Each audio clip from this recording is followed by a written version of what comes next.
That's where I wanna be. Right down in Kokomo. Bermuda. I got lost in the Bermuda Triangle. I'm lost. Please call my wife. Tell her I love her. I'm dead. I'm really dead. My life will not go on. My daughter will live beyond me, though. I can't. I don't want to do this bit. It's too depressing. Ryan Wilson got lost in the Bermuda Triangle.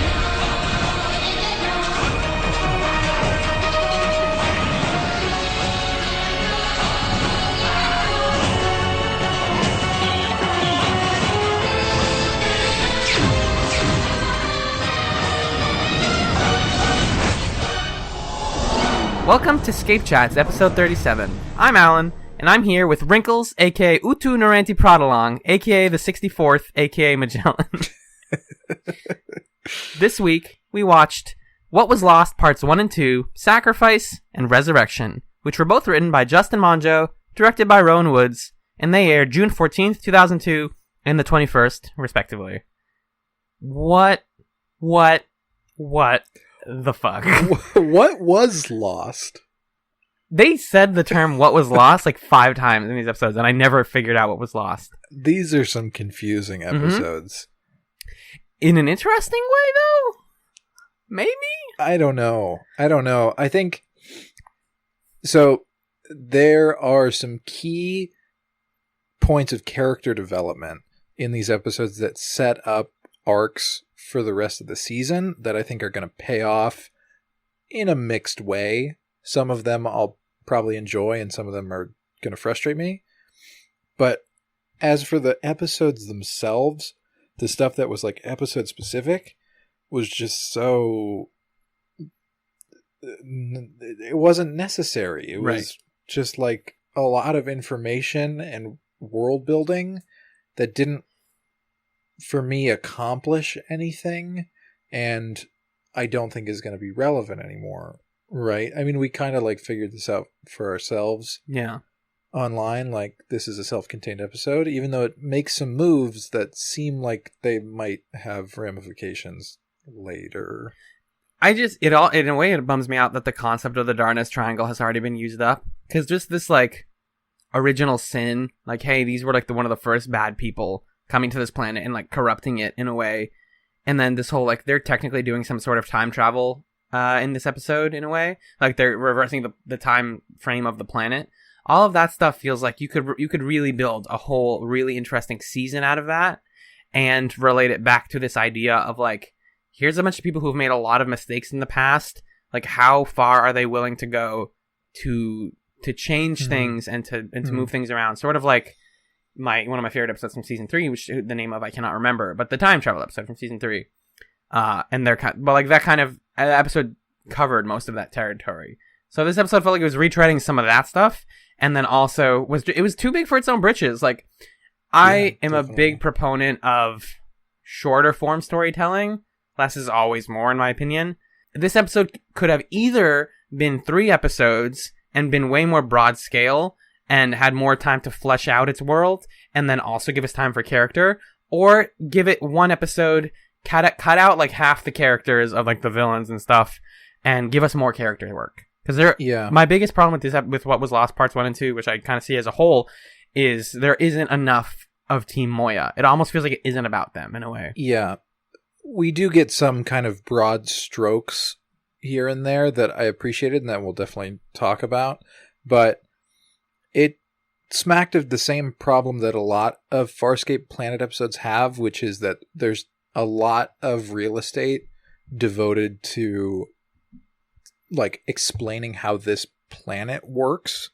And that's just doesn't really work for this show. Like you can do that I don't watch Star Trek, so I don't know what I'm saying, but I feel like Star Trek is a show that can do that a little bit more, because that's kind of more of the idea.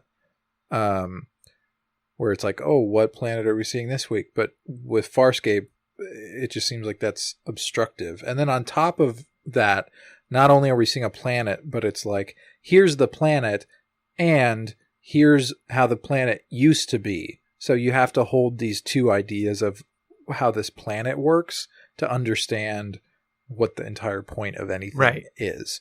So there's not even like a visible interaction of forces on the planet. It's kind of like everybody's vying for control of the same thing, this triangle thing. For It's their the Triforce, it's the Dragon Balls, it's Yeah. that kind of MacGuffin. Yeah. For their own means, but there's no like tangible, visible way to see that. Because like I was thinking a little bit about the Look at the Princess trilogy. Yeah. Because I got that same vibe of like, this is weird, ethereal. Like I felt like I was asleep when I was watching this. And in that, at least, you could see like, those are the bad guys. These are the good guys. We're trying to control this planet. But in this, it's like, who's the bad guy? Who's not the bad guy? I don't know. And then also, who's the real bad guy? There's two villainous forces pulling on Team Elac in this episode. And it's because it's like, there's the technically two villains, which are Vela, the like cool archaeologist lady. And then there's also, it's like her coincided with Black Lagoon boy, Uni, whose name they say like once.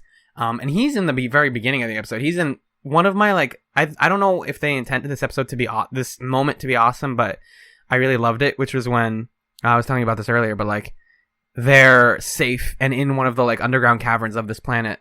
And they've just met up, like Dargo and John have that cool moment where they turn the corner and the other guy's pointing a gun at John and Dargo's like, my boy! And you're like, oh, Dargo, please, I love this. Yeah. Like we finally get to see them reunited. And then they all like get into a room together, all comfy.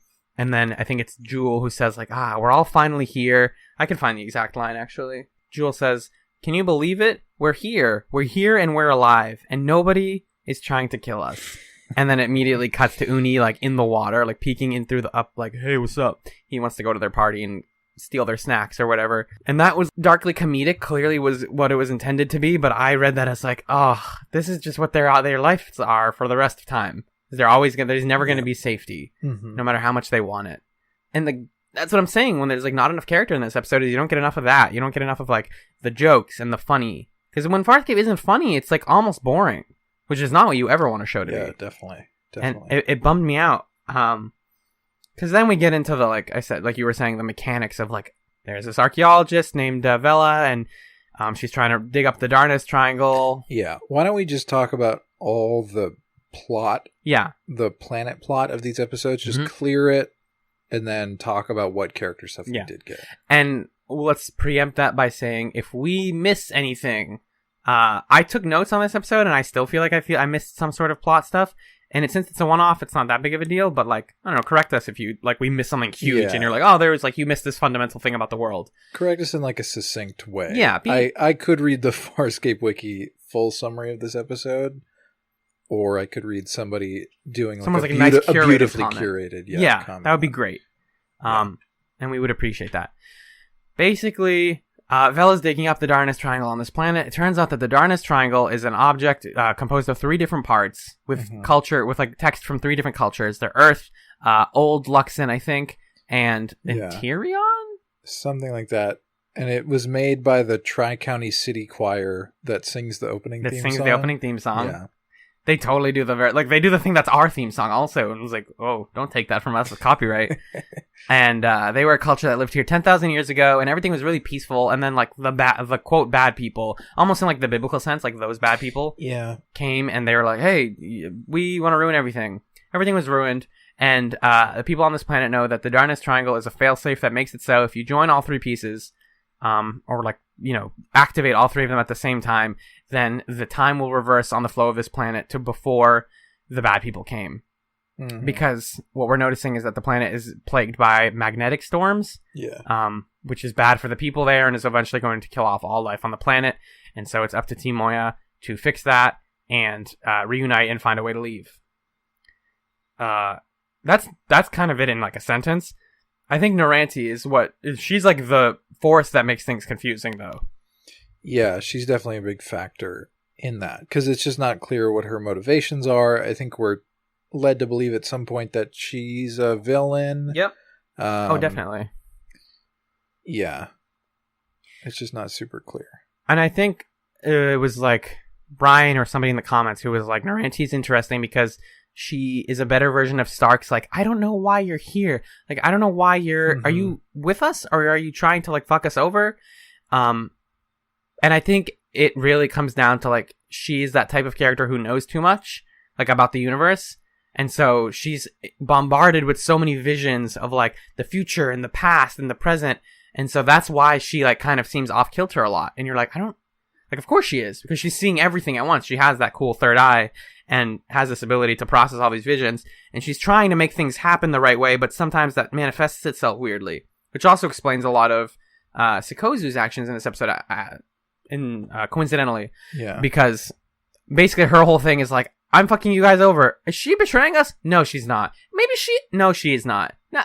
Like, she's like double, triple, quadruple agenting them, basically. So these two new characters are totally impossible to pin down. Yeah. Even at this point, 3 episodes in. Yeah, the thing about Naranti, she kind of has that same X factor that like River has in Firefly. Yeah.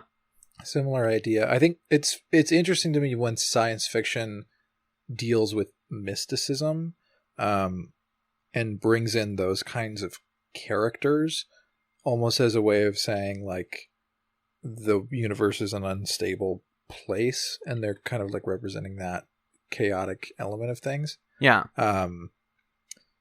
But yeah, the episode was like willfully trying to get us to believe that Naranti was evil at certain points.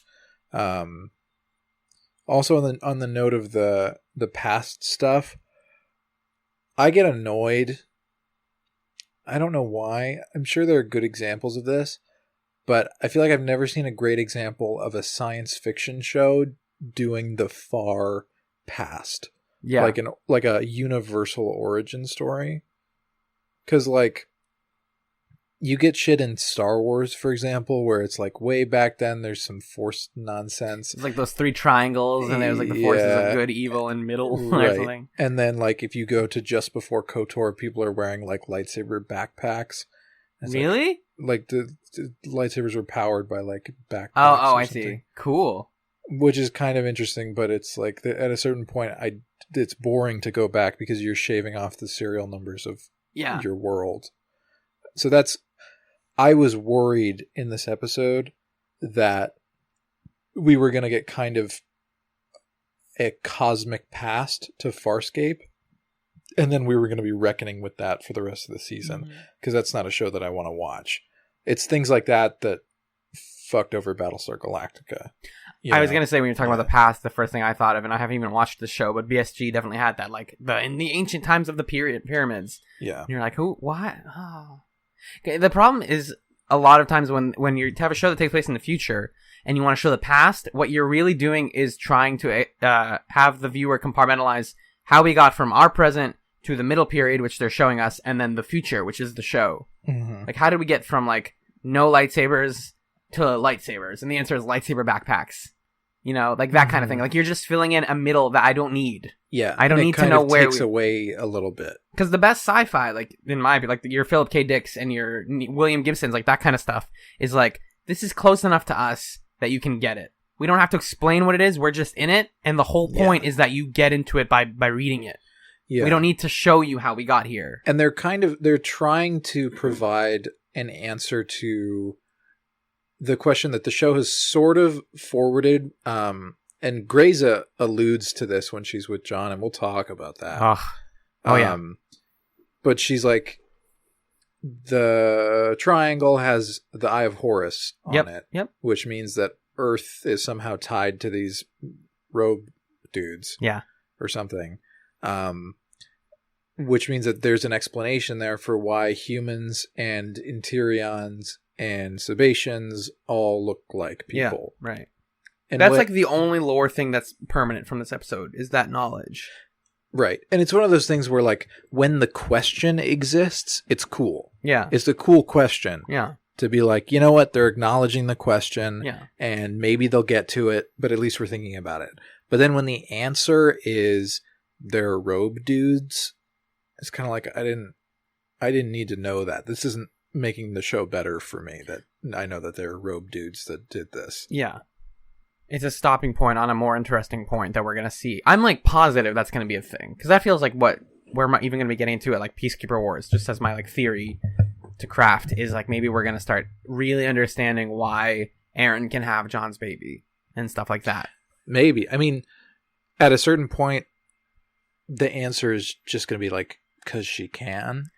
Yeah. So I wonder how satisfying any answer would be to that question. And related to that, this episode more like again made me question stuff like, oh wait a minute, like right now the crew isn't together, and they're gonna be together probably by we found out by like I think it's Promises or whatever like the next one word episode is. I think it's next week. I think it's the next one. Yeah. And it's like, okay, after that, then what is the season about? Yeah. Like now, I mean, we have a villain, like we have Grayza for good. That's fine, and she's pretty interesting. If not garbage, but Scorpius was garbage in like an interesting way.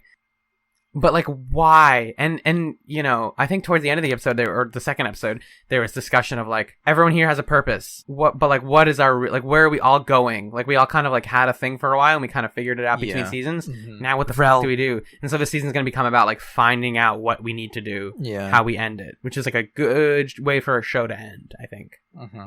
Because now we have to start thinking about the end, whether we want it to or not. You know, Farscape is getting there. It's getting a little long in the tooth.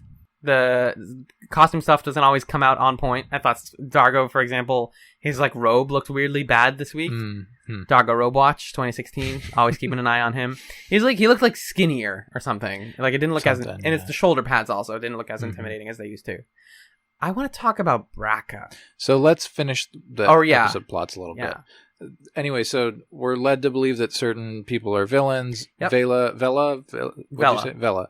We think it's her, and then, oh no, what happened? She got turned into stone. She really shouldn't have showed them how the stone gun works, because if you ever show someone how a gun works and you're a side character, you get killed with that gun. Exactly, with that exact gun. And she even, like, Dargo's like, oh, check out this gun. I turned, like, a thing into another thing. And then she's like, hey, don't play with that. That's really dangerous. Shut up. I need to explain to you how it works. Yeah, let me give you the whole mechanical breakdown. Yeah. She really did herself in there. So she's murdered by someone. And it's like, who was it? Was it the old lady? No, it was Fishman. Probably. Yeah. Yeah. Again, correct us. So Vela dead. Turns out she's not the villain here at all. Is it Naranti? Is she the villain? She showed John a vision of the past dudes to let him figure out where the thing is. Yep. For some reason. She stole Winona. Yeah, I guess that's her whole character, is she shows John visions for some reason. Yeah. And that's like gonna happen a lot. Man, that could be the show. Like they could just kind of be like, instead of being like, we got to a planet and everything's weird, she can be like, things are gonna get weird. Or things used to be weird. Like it's just, we're leaving the present in a way because of Naranti, and I like that. Yeah. Then Grayza shows up and there's some stuff going on with Braca and Scorpius that we'll talk about. And she's like, oh no, Grayza's going to catch him. I need to get John to kill himself, basically. Right. In order to secure this knowledge. Cool. Thanks, Naranti, for that. Right. And then the first episode ends with him jumping off a cliff! Yeah. Which would have killed him. Right. Yeah. He jumped very far. No. It's like when people are like, oh, I went on my like European field trip with my girlfriend, and then like I jumped in. You know, I'm like completely creating a scenario right now, but like you go to a weird place and it's like a hidden grotto. People do all the time. Yeah, constantly with my weird girlfriend. No, and they go to like a grotto and they're like, we're gonna jump into, like, that's like a fantasized thing people talk about. Like young people are, I want to go into a grotto and jump off a cliff into some water, and it's like that will always kill you. Gravity is it's a very strong force. Well, that and that surface tension of water is... Yes, yeah. You're going to hit the water too hard and crack your whole self. Right. So that's how the first episode ends, is John jumps into the water. Yeah. Okay. Cool. Wow. Then some stuff where John's captured by Grayza, and the things happen there. It's his thing of the season. John's thing of the season. Yay. Great. Season 1, he got teleported to another world. Yeah. Season 2, neural clone. Season 3, clone. Season 4, raid. Wah, wah. Okay. Well, yeah, we'll definitely talk about that more in a second. And then he's there and he escapes, and it was the Fishman, and they kill the Fishman. restore the beautiful past city. Woohoo. And then Elak blows up and they Elak leave blows in up. Lola. Yes. She's like, oh, Lola. And he's like, no, Lola, you imbecile. You're like, Dargo, you nerd. He's like, I love that. He goes, it's short for Lowland. And you're like, Dargo, you didn't even save a syllable. Come on, dude. And they all leave in that ship, and they're like, we gotta find a ship. Shit. Because Elak sacrifices herself at the end. Yeah. Or Elak and the pilot are like, well, we didn't get to die where we wanted to die, so bye. And they crash into all the Peacekeepers, and that's how the gang is allowed to leave. So right now, they're Team Lola. Cool. If I So remember. that's where we're at. Yeah. Yes. Let's fill in some stuff about some people. Yes. Fishman, do we need to say anything His name's about Uni. him? That's all I know. Uni. He I never got a read on that guy. he spends a lot of time in the episode like being like right behind people and being like, hey, Yeah. hey, how you doing? You're like, is it what is it? It's like, why are you here? You look evil. And then the only time where that confused me was Naranti sees him and she's like, shut up, Uni. Like, don't bother them. And you're like, is he her pet? Like, friend? Like, what? Yeah. I think it's just, he's like a bad person and he's trying to be sneaky and seem like a good guy, but he's not good. Chiana shoots him in the end, which is a cool scene. John's like jumping on his back or something and he's like, shoot, Pip! And then, and then he's dead. He's a bad villain. He looks terrible. Oh, he doesn't look terrible. I think his costuming is fine. Yeah, Uni sucks. I wish that this episode had a cooler villain, but Grayza kind of fills that role over time. Yes, that's Uni. Whatever. There goes the plot of the episodes in that sense. Let's move on. I want to kind of knock out people who didn't have a lot. Was Rigel there? Yeah. What did he do? He kept being like, Sikozu's gonna betray us. Right. Also, I have this note here. He doesn't call her Sikozu. You know what he calls her? What? Sikozu. Which now that I say it sounds normal, but I wrote it as Sicko Zoo, which is like not how I would have pronounced it, but that's the only thing about him. He's like barely in the episode, and when he is, it's like to be sassy and to think that Sikozu's betraying them all along. Yeah. Sikozu is still a question mark. She kind of still hasn't had a story really follow her in a way that removes doubt about her as a character. Yeah, she just hasn't quite entered the space where the audience is with her and trusts her. So I mean, what I like about her is that she's able. Sorry. What I like about her is that she's able to like slide into different roles. But like the fact that it's now twice in a row that her default position has been to, I don't know if she really did it in Crichton Kicks, but to just be like, I'm betraying you guys. No, but not really. Like, not really. But I am really not really. Like, maybe that's something about her, that her best skill is being able to like lie creatively and believably. Yeah, I just don't know what function, like what character she is right now, because she's got a very Chiana vibe. Yeah. But in kind of a different way. Like, she does a lot of things that you could just give to Chiana to do. And then she has had moments of the same kind of like haughtiness or naivete that Jewel has. And so it's like, I don't really know what your place is here. So I'm a little skeptical about Sikozu, but she'll be around. Yeah. So she'll do stuff, I guess. Yeah, so Sikozu's still a question mark. We'll see what happens with her. Chiana.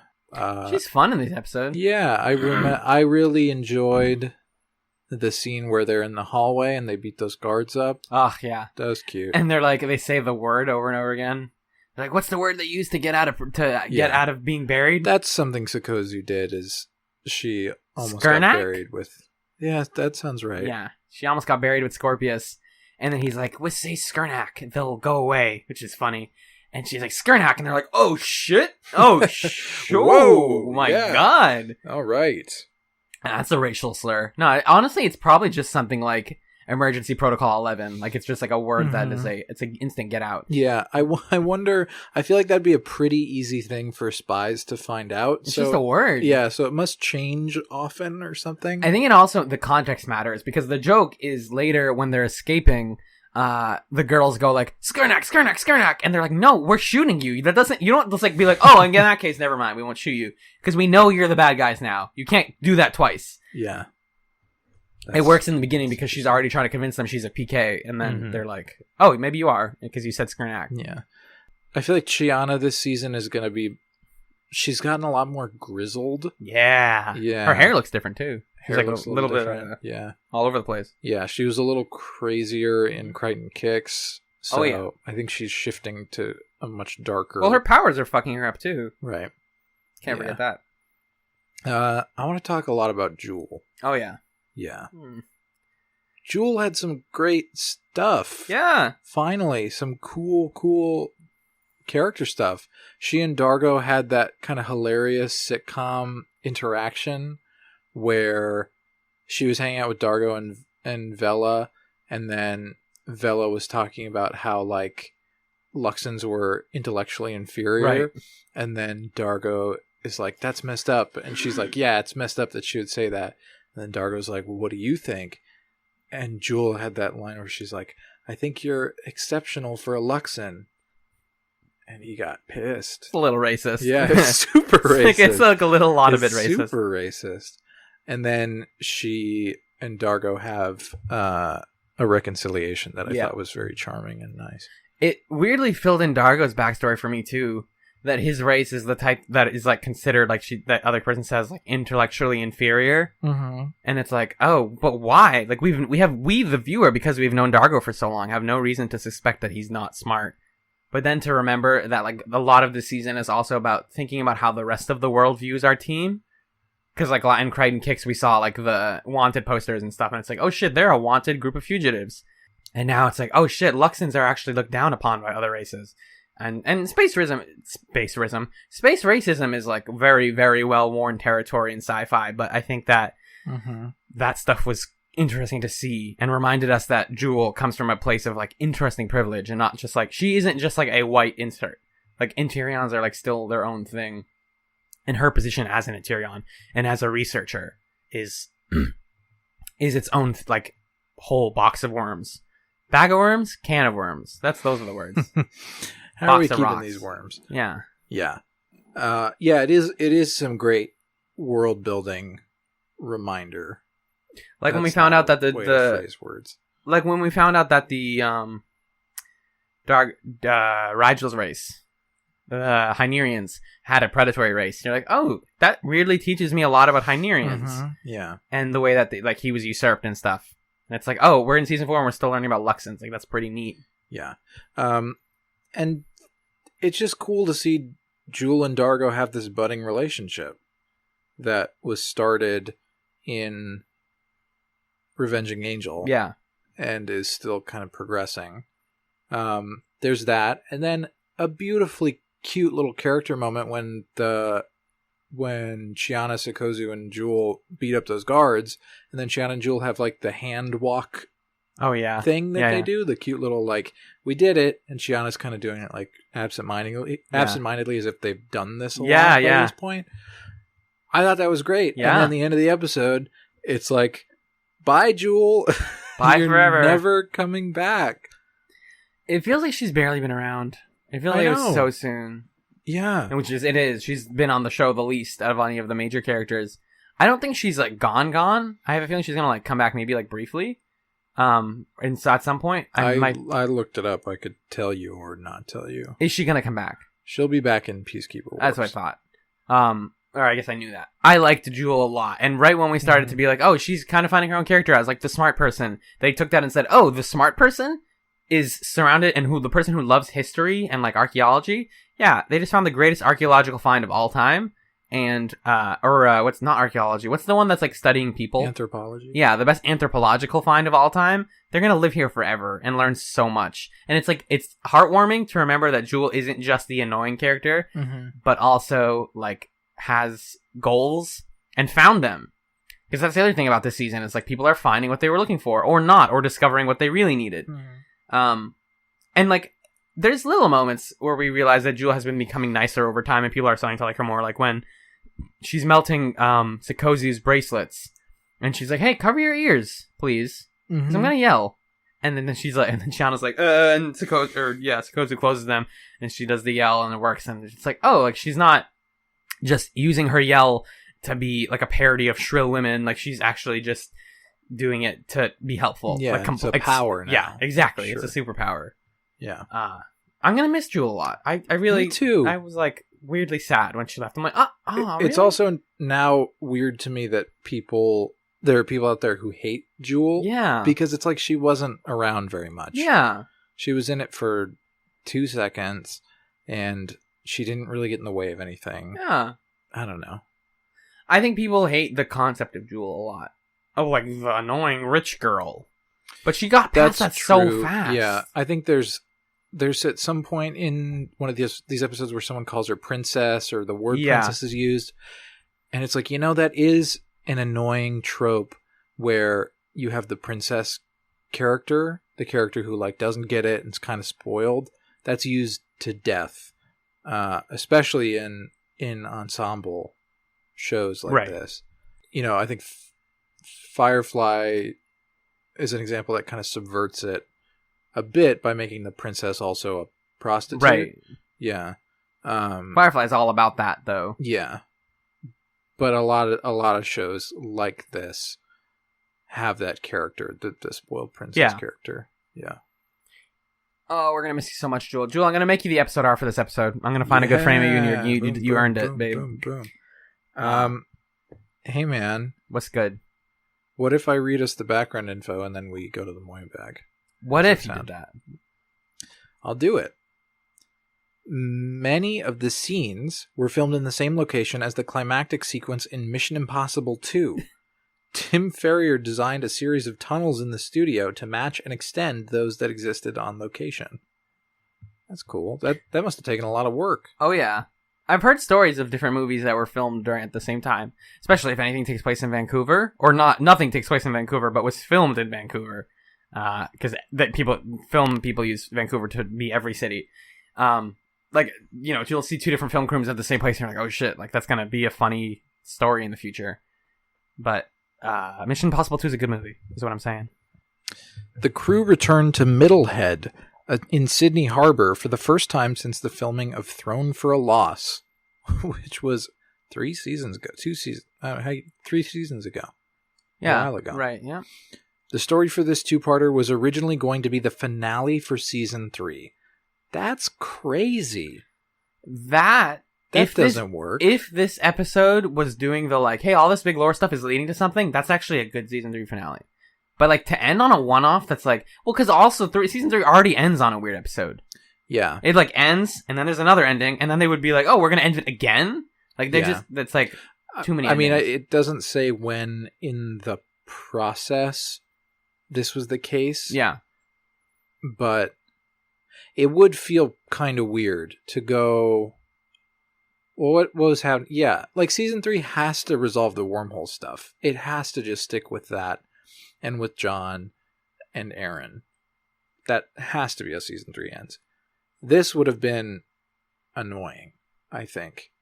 Because of the things we said, it drags, it's not character focused, it throws in a lot of lore, and I guess if the original intention was like this lore, like you said, was going to lead to something, sure, okay.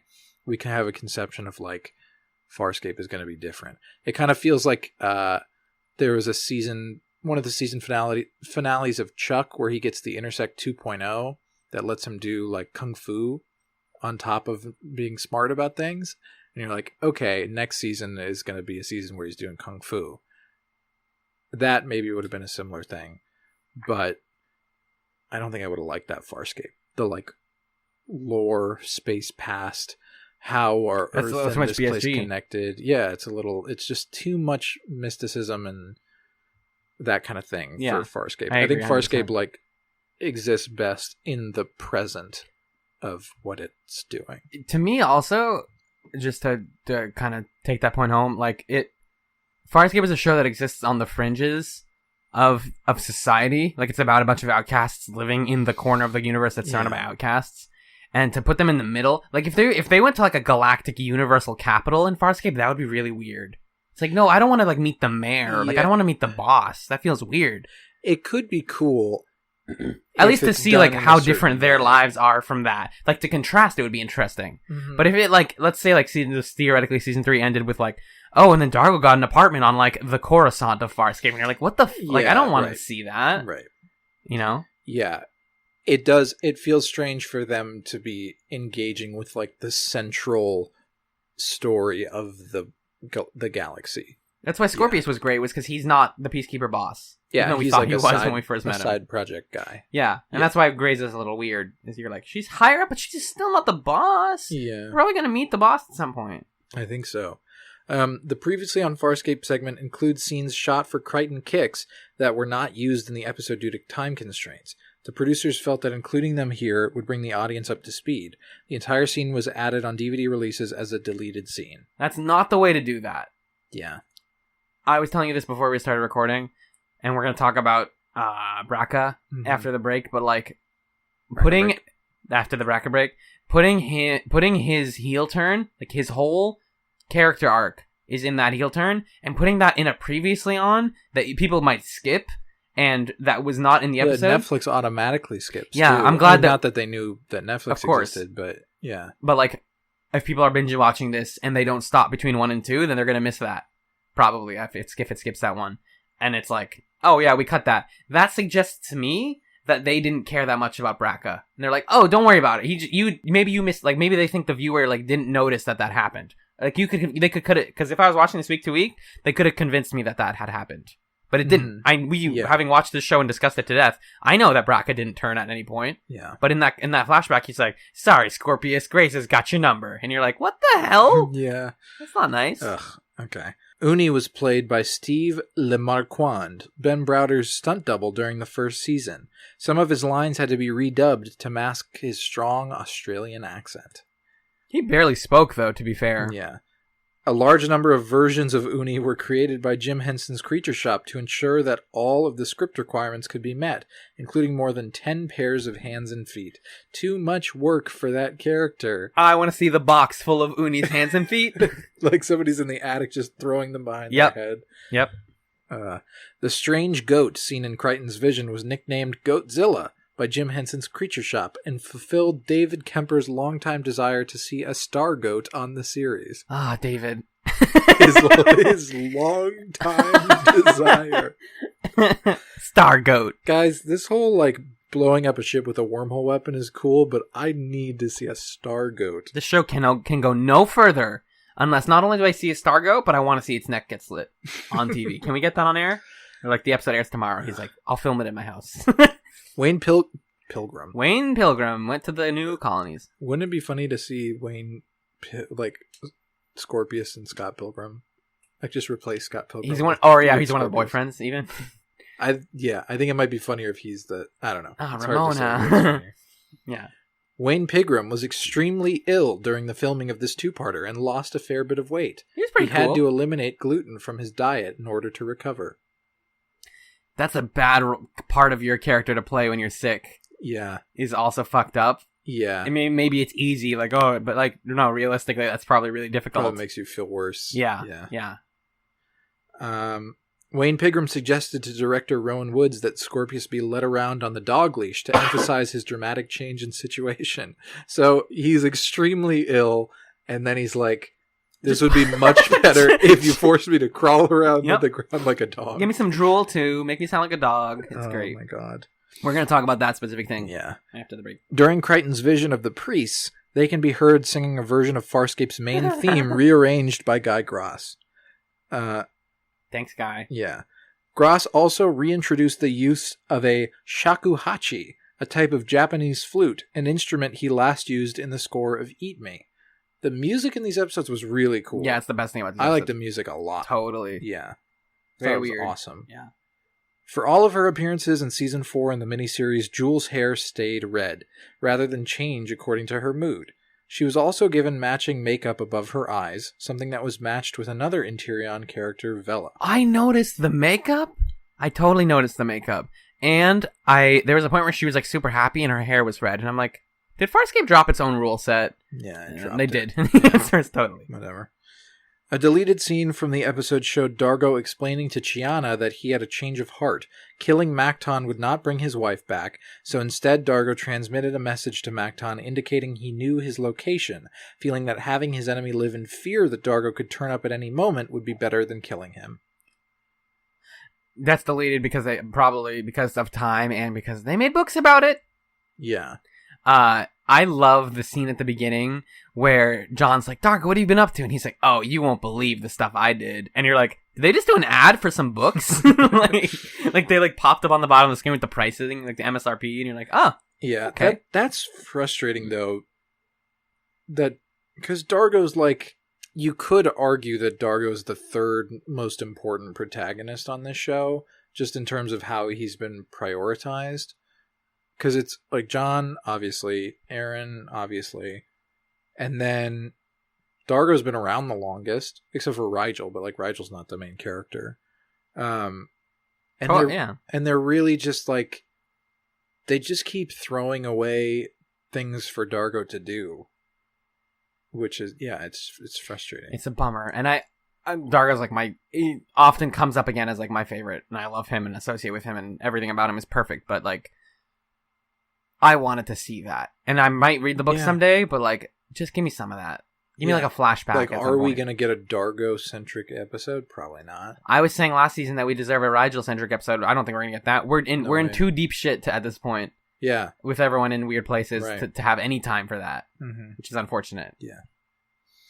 That's the entirety of the background information for the first episode. Ugh, what a dense one. Mm-hmm. Let's take it to the Braca break. And we'll be right back with more ScapeChatz. Hello, ScapeChatz listeners. This is Alan here for the Moyabag for episode 37 of ScapeChatz. We're going to start off with emails this week because we only received one email, but it's a very nice one from a Tom Baker. It says, Almost Human is a really good one-season sci-fi cop show. One season because Fox sucks and you should never handle sci-fi shows. Great show you guys should check out. Maybe your next podcast? It's about a human cop that hates androids and his android partners solving future crime cases. Good show. Wish it had more seasons, but hey, we've all been burned by Fox before. Check it out, or Moya will die. Which, when I originally read this email, I didn't get what you were going for at the end there, but it's actually brilliant and I love it. Thank you so much, Tom. That's a good comment. You're also Reddit user, crackers don't matter, but you should pop into the Reddit thread sometime. We'd love to have you. Speaking of the Reddit thread, let's go there right now, because there was a lot going on this week that I could not read because a couple of y'all decided to have a little spoiler discussion about some later things. But what I can read is this comment from Leo Chris that says, Great episode as always, guys. I'll hopefully come back and comment more later on, but I wanted to leave a YouTube link to the episode 4 of season 1 deleted scene that ends up in the previously on of episode 2, because it's part of the recap, it's arguably canon, so it's fairly important. I wish I had seen this comment before we recorded the episode a few days ago, because, we talk a lot about how we didn't get this scene and how we probably should have seen it. But I'm definitely going to show it to Magellan. So bear in mind that the part that I show him when we took a break to check that out is just the previously on. We didn't know that the deleted scene was available somewhere. But thank you, Leo Chris. We're definitely going to watch that and then probably say something about it next week. Who knows? He went on to say, okay, I have to admit, I'm not the biggest fan of this episode or of Sikozu. This is referring to Crichton Kicks, by the way. Whereas Zahn was replaced by Jewel, they couldn't be any more different from one another. And as Blue Blaze Spear pointed out in a previous Moyabag, although Stark and Naranti hold similarities to one another, they're very distinct. Sikozu, however, feels like a pure Jewel XP, especially at the beginning. She does get further individualized from the inexperienced bookworm, book-smart/not street-smart archetype they both start off as, but I never warmed up to her fully. She's too much of a Jewel 2.0. She can walk on walls instead of screaming to melt metal, and that's pretty much it. It basically feels like someone hit the big imaginary reset button and brought Jewel back to her early Season 3 self as Sikozu.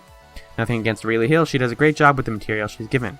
I think these two elements are linked though. The episode is clearly Sikozu-centric. She plays a large role in it, so that's not going to help.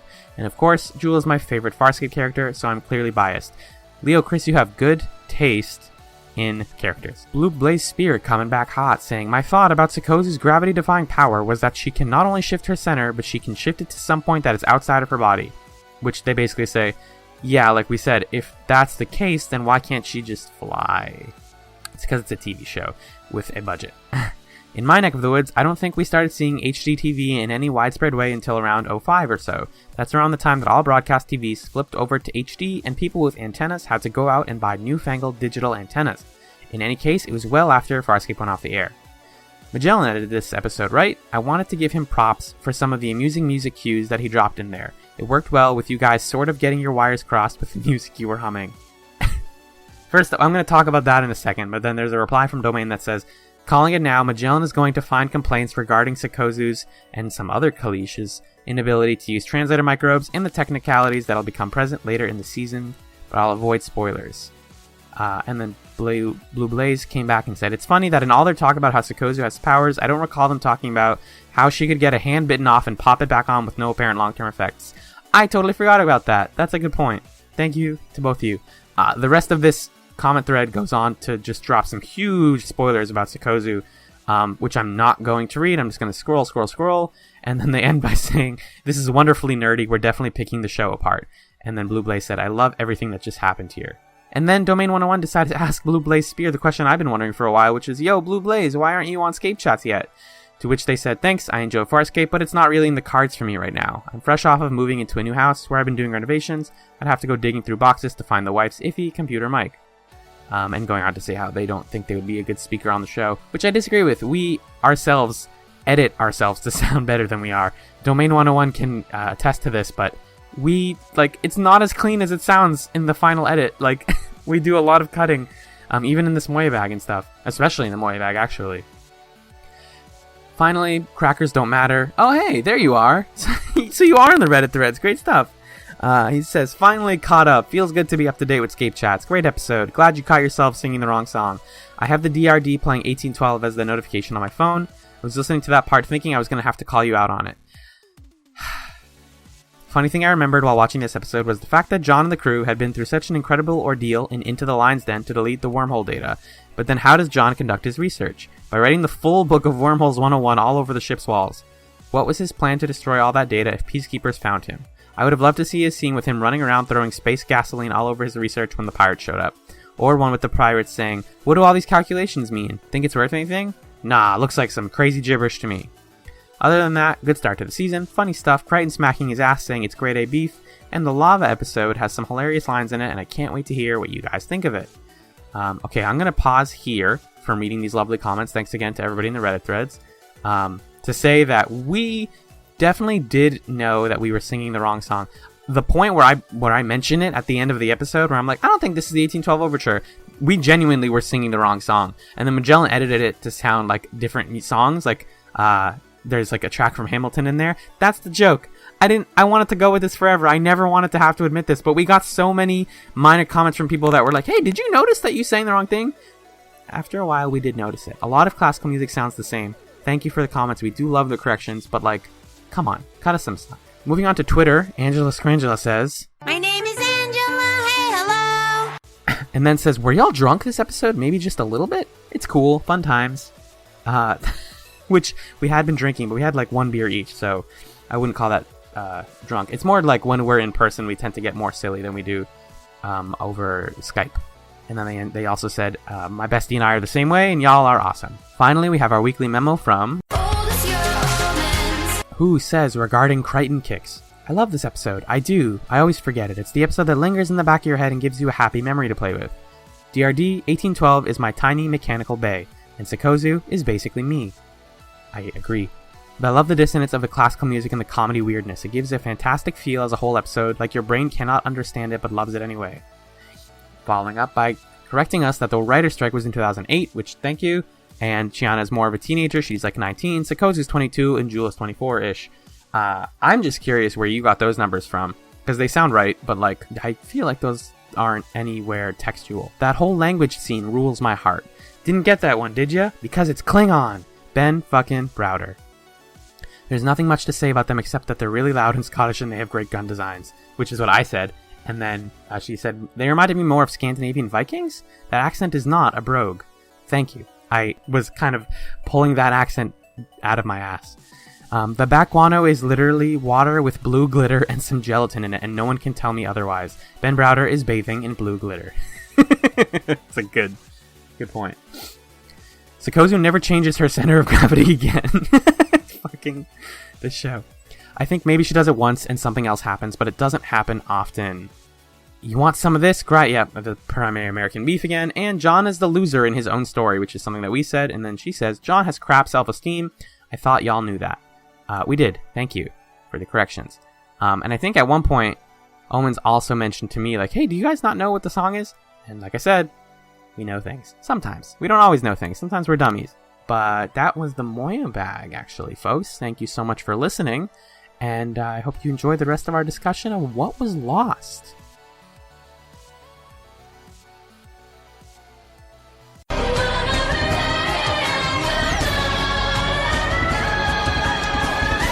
And we're back.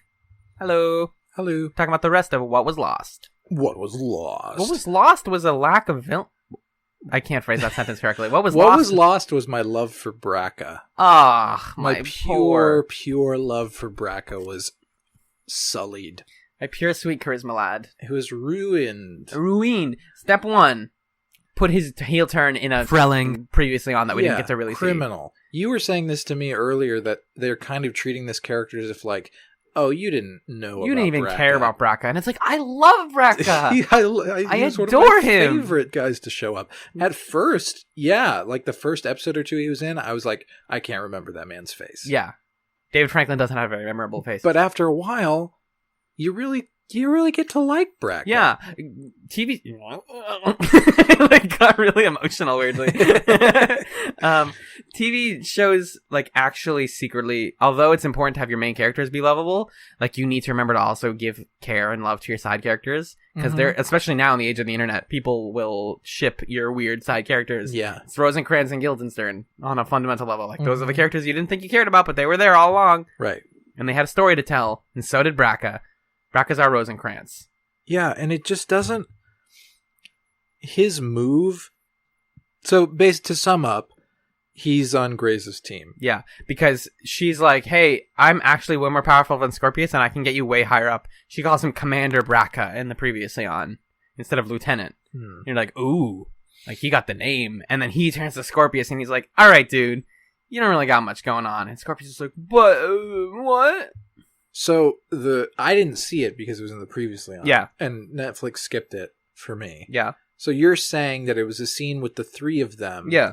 And Grayza was like, join me. And Braca like turned and looked at Scorpius and he went, sorry. I'm going with her. I'm going to play it for you because it's like 30 seconds long and then we're going to be right back. Yeah.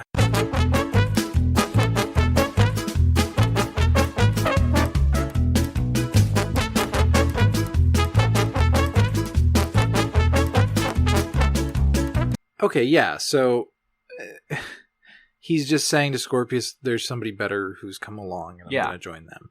Which makes sense. It makes sense in a very abstract way of like, okay, what if Braca's character is a total supplicant who goes where the power is? Yeah.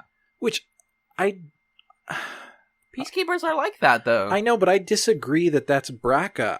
I don't know. I got the sense that he was like a loyal dude. Although I guess he was like put with Scorpius at the beginning because he was on Krace's ship and then he betrayed Krace. Correct.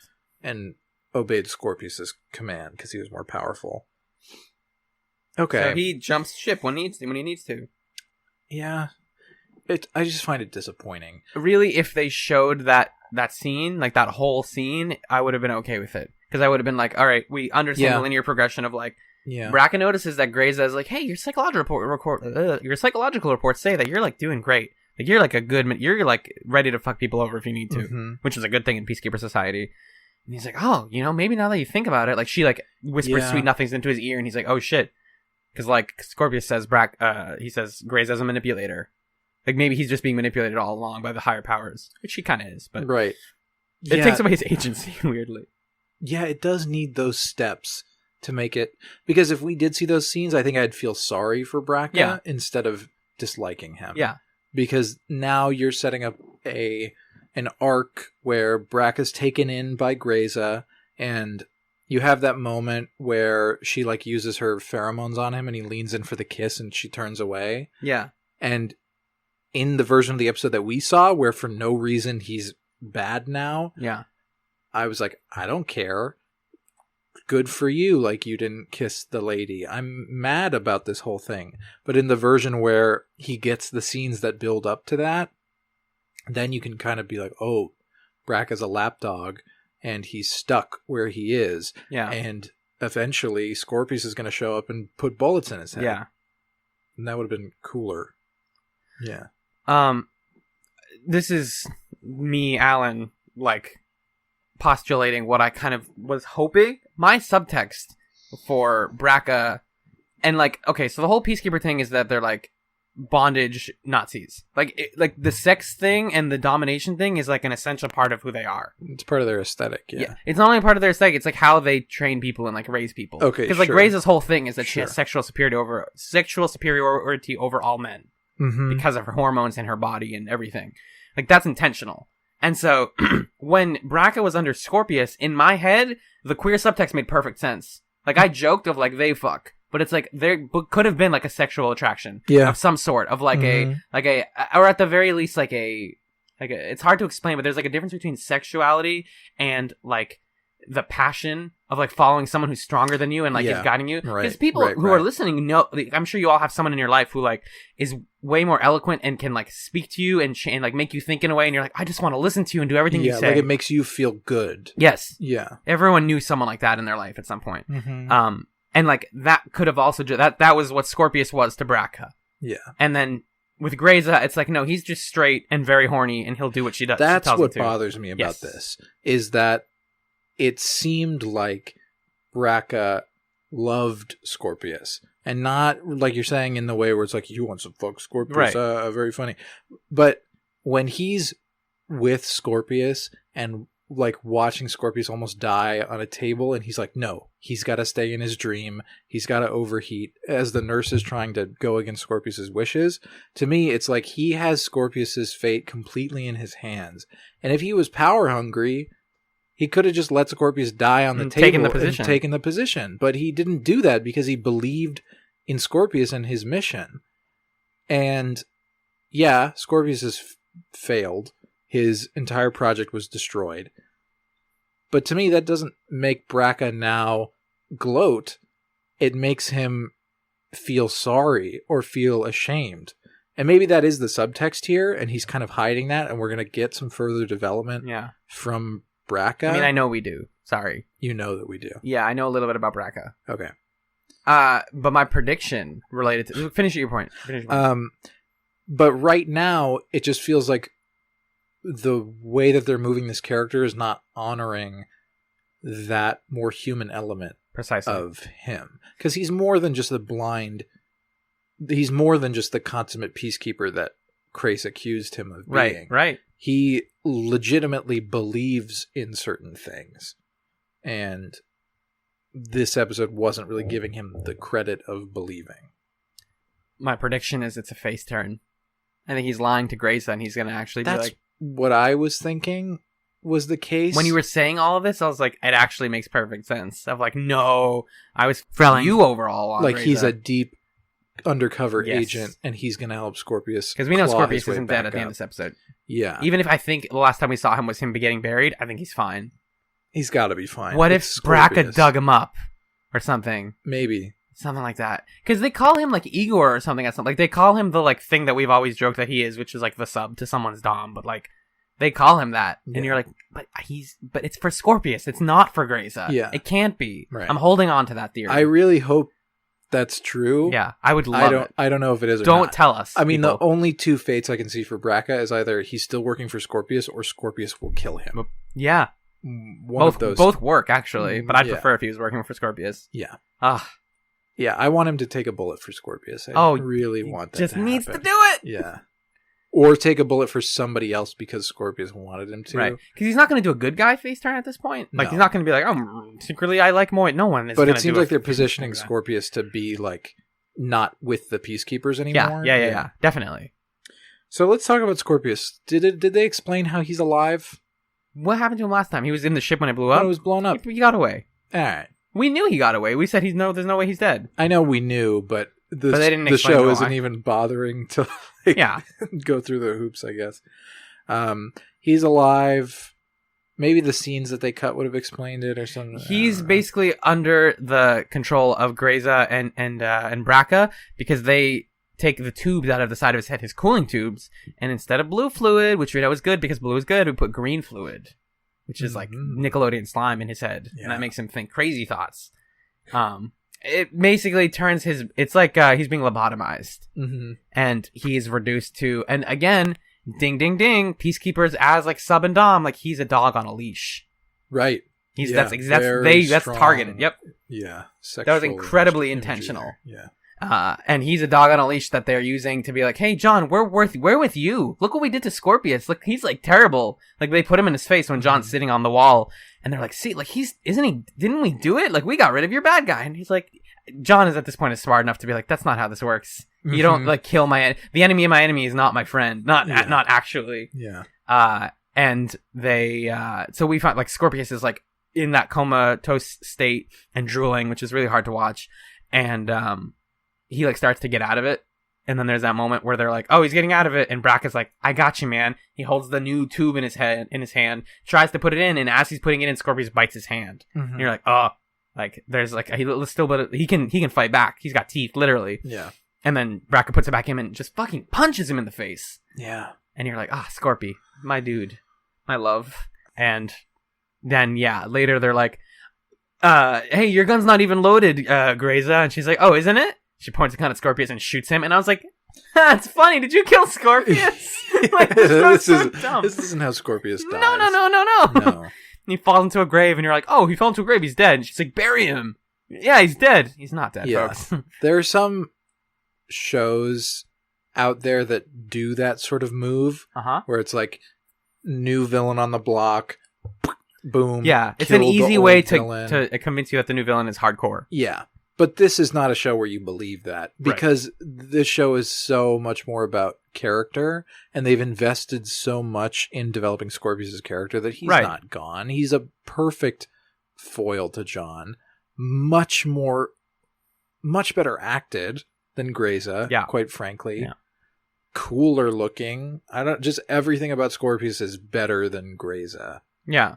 So he's not dead. No. Yeah. Even though he's buried, I think the last time we saw him when he was buried. Yeah, it's like, put him in that grave. Yeah.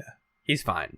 He helped them out technically at the end because he was like, "Hey, say sertraline or whatever," and she says it. Right. And it's like, why would he want her to do that unless he was trying to help them? He's setting up, his big plan is for them to screw over the peacekeepers. At this point, yeah. Because he's like, well, if I'm not going to run the peacekeepers to destroy the Scarens, then someone's got to do it. Yeah. Or someone's got to destroy one of them or both of them. Because I no longer have any stake in this other than to kill everyone. So like he's kind of in like a cool place. Which is pretty awesome. Grayza?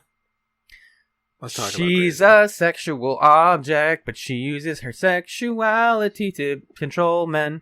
Yeah. She's in a hot tub, which I was like, this is like the same. This is like Giovanni petting Persian in the Pokemon anime. It's like, all right, he's the villain. She's in the hot tub. People that know me are like, Alan, come on. Yeah, it is that or like Dr. Claw petting his cat. Yeah, that sort of elegant villain thing. Yeah. Or Glory from Buffy. Yeah. You get that Glory vibe sometimes? Yeah. Well, yeah, because Glory was also a sexual villain. Right. Yeah. But we hated Glory. We hated Glory. As people remember from the non-existent podcast ScapeChatz. That's a running gag at this point. Yeah. She is like that, though. If people have seen Buffy season 5 and made it that far, good for you. Because, whew, it's a rough season sometimes. Yeah. But she, like, has Braca there. She's like, come closer. And he's like, okay. And he, like, yes, stiffens up. Yes, ma'am. Like, looks straight up. And she's like, no, closer. And then she's like, now you're close enough that I can touch my neck. Pulls a weird fluid out of her chest or like rubs it off her chest and then like holds it near Braca, and it's like a pheromone basically. Yeah, she's just really sweaty on her specifically on her chest. above boob is what we call that. Yeah. Everything else is under boob. Her right thigh is under boob. And he's like, oh, I suddenly want to lick your fingers. And he kind of like does, and it's like, yeah, she has sexual control over men. You know, Braca should be a gay man, but whatever, fuck it. They don't want to make me happy. She has control, and she takes John, and unlike Scorpius, who's like, oh, we're going to use horrible torture and a Aurora chair to hurt you, she does something much worse, which is she puts him on a rock bed and plays him Let's Get It On by Marvin Gaye. Yeah. I mean, I don't... Let's not make jokes about rape on ScapeChatz. I don't necessarily think it's our place to try to say what form of torture is worse. Right. Because Scorpius did put John through, like, incredible mental anguish and, like, infiltrated his mind. So did Grayza, in a way. Yeah. But not I'm just literally saying that infiltrated they're his mind. different kind of, like, manifestations of the same peacekeeper idea that they can, like, own a person and do whatever they want to with a person. Totally. So there is, like, elements of this kind of rape or assault theme in what Scorpius has done to John in the past. Partly, unfortunately, due to his upbringing. Yeah. Right. But now it's like actual physical, sexual assault and rape. Yeah. Which... so far, they haven't handled it enough for us to know. Yeah. There is that shot towards the end where he gets freed. The first thing he does is like dunk his head into water, and he's like, "Oh fuck!" Like he realizes the the hugeness of what's happening. He's like, "Oh my god!" I'm more hopeful about this manifestation of rape in Farscape, that it can be handled in a way that a lot of thought is put into it. Yeah, I mean, it has to be. It's the main character. Yeah, because we have bristled at past instances of this theme being tackled in this show for being like irresponsible or played for laughs or just like not handled very well. But my guess is that there will like be wider and longer lasting ramifications for this. Right. So it's hard. My knee-jerk reaction is to be like, why are you doing that? Not but again. I'm not giving them the benefit of the doubt because I think they're going to take some more time with exploring this. I hope so. Yeah. It manifests itself weirdly because we don't see it. I think it's totally possible for the viewer to miss it. Until, like, if you pay attention to the text later, John basically says, like, oh, she did some stuff to me that's unforgivable. Yeah. And it's going to become a huge part of his arc for the season. Because at this point, he's, like, depressed and doesn't feel safe in his own head. And physically now feels unsafe and distant from the person that he had a child with. Right. And so it is going to play really well into this whole, like, Aaron thing. Yeah, totally. Yeah. Because she's traumatized by the death of her lover. Right. Traumatized. She's been, like, trauma. There is definitely trauma here. Right. By her lover dying. Yeah. She can't connect with John. Right. That's why she sort of emotional or physical way. Mm-hmm. Because of what happened to his twin. And now John can't connect with Aaron because of what Grayza did to him. That's why I liked, just to jump ahead briefly, like the last moment of this episode. I can pull up the exact line, but basically... And I think, like... I'm using the word can't in a very absolutist way. Obviously, like, these characters are probably going to be able to work through this, and there's a way to survive and to live on past these events. But it's definitely something that's going to affect the way that they view themselves and view one another. Yeah. And his whole, like, finding a goal thing is tied into that last line where Naranti is like, if Grayza asked, couldn't you have given her the Darnaz probes? Like, that's why I told you to kill yourself. Better you dead than millions if she misused them. And he's like, oh, what's your name, old woman? Before that, she's like, oh, none of you seem to have a purpose. But Crichton, you seem like you have a purpose, right? And then at the end, he's like, well, Naranti, you're right. I do have a purpose. It's like, it doesn't say what it is. We know it's to find Aaron. But it's also, because they don't say it, it's like interpreted as like, is it just to find himself? Is it just to like become reacclimated and comfortable with his own body? After being violated and stuff. Yeah. It's a lot. Like, it's actually a very heavy line because they don't say what he's talking about. Right. And it ties back into the whole thing with him and Grayza. That scene's funny, by the way, briefly, just because this is like the 5th time in a row that Farscape has been like, or John's been like, what's your name? And they're like, blah, blah, blah, blah, blah, blue blah. And he's like, oh, blue blah? Cool. And I think you said earlier, we were just like, what if you just called someone by their middle name? Like, they give you their full name and you were like, yes, Bill. And you're like, that's not my name. That's not what I said at all. Not even close. My first name is Lance. Lance Bill Bass. Weird. That was relevant at the time of the show. Yeah. NSYNC was a force. Yeah, so we'll see. I don't love the Grayza stuff. I think the idea of John being physically assaulted could be handled well. Yeah. And could play with, like, Farscape's themes of mental instability, of being disassociated from a sense of home and a sense of self, issues with communication and intimacy. Like, it can play with these themes that already exist. For sure.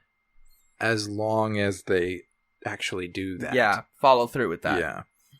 Which I've heard they will, so. So, yeah, we'll see how that shakes out. What was I? Oh, and I don't love Grayza as a character. She's not interesting at all.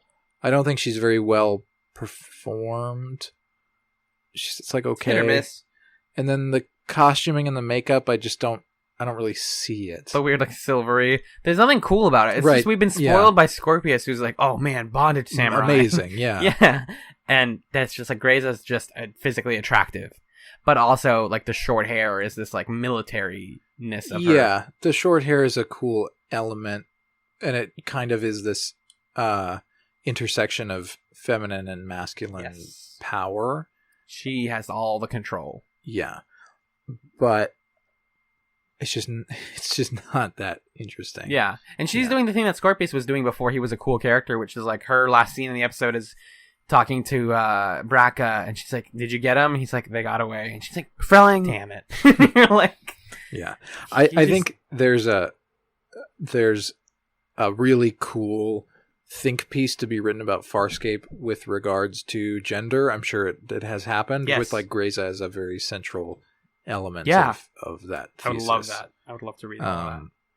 So if y'all know any such think pieces, hit a brother up. Yeah, hit a brother up. We're both your brother. I'm going to go ahead and just take a look at the background information.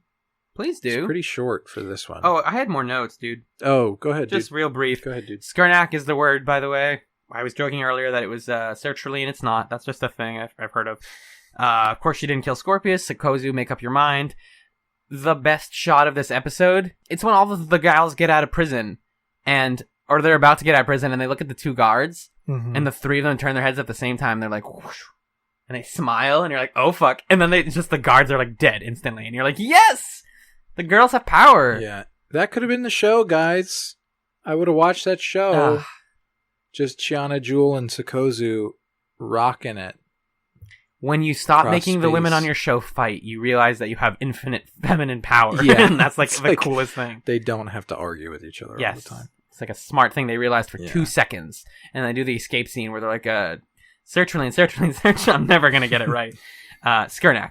And that whole escape is like fun, but then John's involved, and it's like this weird Charlie's Angels, like cool, like we're all gonna fight our way out.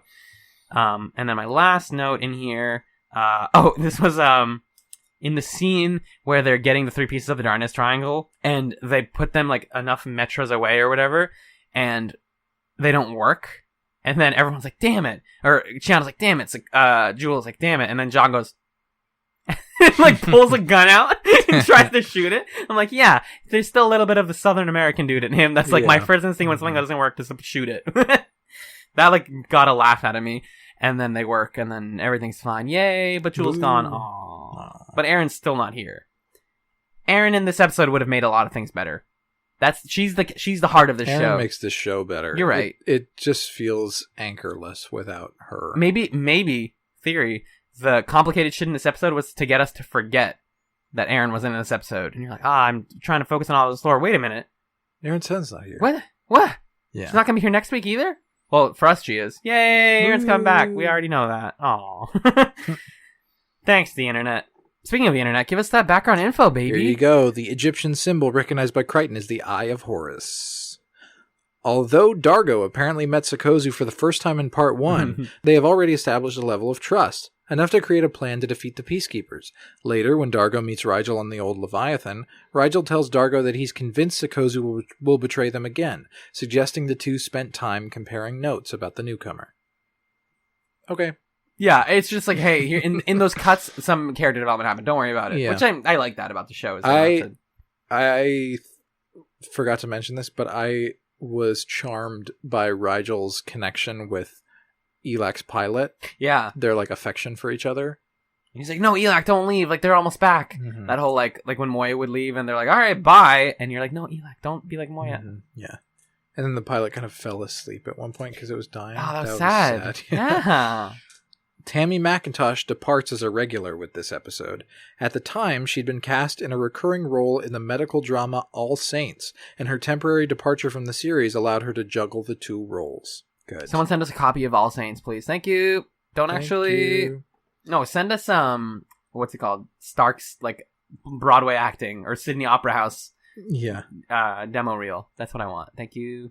In the scene where Crichton is digging the grave, he asks Grayza, quote, "Is that enough dirt out of your hole, boss?" This line is from the film Cool Hand Luke. That's a good reference for Crichton to make. Yeah. Yeah. Yeah.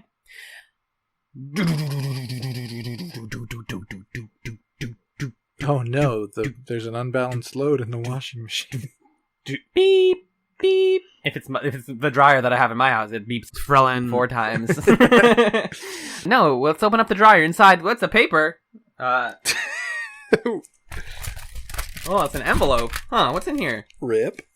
Planet Netflix? Weird. That's- What's it say? Oh, No. you know what? It's like in a different language, but I know you can read it. I'll let you. You're translating. Yeah. Okay, I translated it. Okay, Now I'm going to read it. good. Next week we're watching 2 more episodes of Farscape. Yes. Yay. The first is Season 4, Episode 4, Lava's a Many-Splendored Thing. Okay. That's Far That's- who's writing the episode title. Or That's the promote title. him. Hey. Ugh. The crew is separated by an elaborate... Sorry. It's not... I can't. I want my friends to be back. People are listening to this. Like, dude, you do this every week. You can do it. I know what the show It's just this first clause. The crew is separated by an elaborate trap. That's the whole show. I don't want to watch that. Yeah.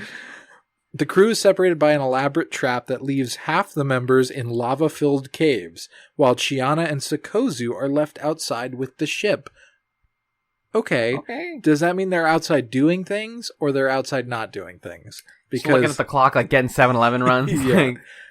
Because if they're outside, like, working together, that's cool. If Yeah. it's a Chiana Sikozu episode, Love it. I can dig that. But if it's not, then I can't. I've heard I can't mixed dig things that. about this episode, so who knows? Okay.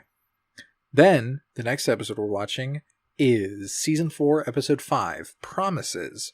The crew is reunited on Moya, where Crichton finds Aaron suffering from heat delirium and under the care of Scorpius, who wants asylum aboard Moya. Wait a minute. Okay, for people who didn't see my facial expressions just now, that was big smile, sad face, very sad face, question mark, very happy.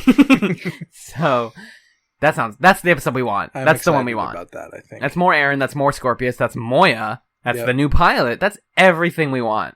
We're there, folks. We did it. Every season of Farscape has that weird hump. And we're past the hump. We humped it. Well, we got Lava's many I splintered think things. Lava's a Many Splintered Things is the end of that. But I hear Lava's at least. Maybe it's fun. Anything's better than these episodes. Oh, that's a joke, folks. Come on. It's a joke. We're joking. And that was Planet Netflix. On to housekeeping. On to shipkeeping, where we clean the ship that we're on. You can email ScapeChatz at scapechatz@gmail.com. We love to receive those emails. We also do a weekly Reddit thread over at reddit.com/r/Farscape. And you can tweet at us at ScapeChatz on Twitter, where I, Alan, try to respond to every comment. Either in the Moyabag or, I don't know, on Twitter. It's a good account. You can follow me over at Twitter at twitter.com/Alan Ibrahim, spelled ALLENIBRAHIM. Magellan? You can find me on Twitter at JustAFluke. That's JUSTAPFLUKE. Lovely, dude. This was a good time. We're in a different recording environment than we were last week, so hopefully there's less like weird echo like there was or whatever. We'll see. My room's acoustics are weird, and it's great. It's a good time. We're having fun. And this has been ScapeChatz, finding our way home.